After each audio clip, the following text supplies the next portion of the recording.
বিরতির পর স্বাগত। ভোটের মধ্যেই শুরু হলো অমরনাথ যাত্রা। ইতিমধ্যেই ঘোষিত হলো দিনক্ষণ। আগামী 29শে জুন থেকে শুরু হবে অমরনাথ যাত্রা। 19শে আগস্ট তীর্থযাত্রা শেষ হবে বলে জানিয়েছেন মন্দির কর্তৃপক্ষ।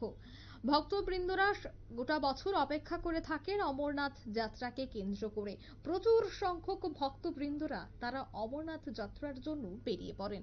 এবার যেহেতু ভোট মরশুম চলছে গোটা দেশ জুড়ে, তাই আগামী 29শে জুন থেকেই শুরু হচ্ছে অমরনাথ যাত্রা, এমনটাই জানানো হয়েছে মন্দির কর্তৃপক্ষ থেকে।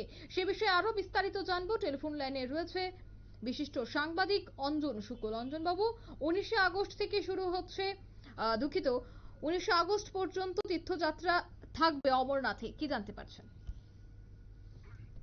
ভোটের মধ্যে শুরু হলো পবিত্র অমরনাথ যাত্রার প্রস্তুতি। আমরা যেটা জানতে পেরেছি, আগামী 29শে জুন থেকে শুরু হতে চলেছে এবছরের অমরনাথ যাত্রা। রবিবার অমরনাথ মন্দির কর্তৃপক্ষের তরফ থেকে জানানো হয়েছে 19শে আগস্ট এই তীর্থযাত্রা সমাপ্ত হবে। 52 দিনের জন্য দক্ষিণ কাশ্মীর হিমালয়ে 3880 মিটার উচ্চতায় অবস্থিত এই মন্দিরের উদ্দেশ্যে তীর্থযাত্রায় অংশ নেবেন অগণিত ভক্ত। আজ 15 এপ্রিল থেকে শুরু হবে আগাম রেজিস্ট্রেশন। মূলত দুটি পথ ধরে অমরনাথ মন্দিরে পৌঁছানো যাবে। তাদের একটি হলো প্রায় 48 কিমি দীর্ঘ অনন্তনাগ জেলার নুন ওয়ালেগাঁও রুট, আর বালতালের রুটটি অপেক্ষাকৃত দুর্গম। গঙ্গারবাল জোয়ার এই পথ ধরে 14 কিমি অতিক্রম করলেই পৌঁছে যাবে অমরনাথ গন্তব্যস্থলে। একদমই। তো সেক্ষেত্রে কি কি ব্যবস্থাপনা করা হচ্ছে? যেহেতু অমরনাথ যাত্রা প্রচুর সংখ্যক মানুষ যাবেন, ভক্তবৃন্দরা যাবেন, সেক্ষেত্রে মেডিকেল থেকে শুরু করে যে বিভিন্ন ব্যবস্থা করে থাকেন প্রশাসন, সেক্ষেত্রে এবারও কি তেমন ব্যবস্থাই থাকছে?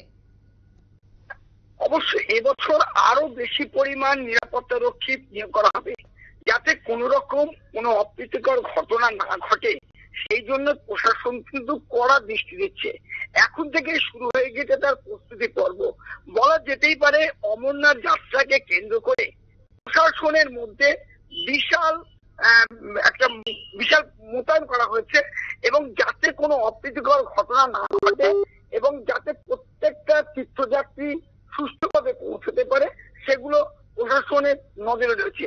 পাশাপাশি যাতে কোনো অমরনাথ যাত্রী অসুস্থ হলে তাদের তৎক্ষণাৎ হসপিটালে বা কোনো চিকিৎসা কেন্দ্রে নিয়ে যাওয়া যায়, তার জন্য কিন্তু মেডিকেল টিম রাখা হয়েছে এবং পর্যাপ্ত পরিমাণে অ্যাম্বুলেন্স রাখা হয়েছে বলে আমরা জানতে পেরেছি।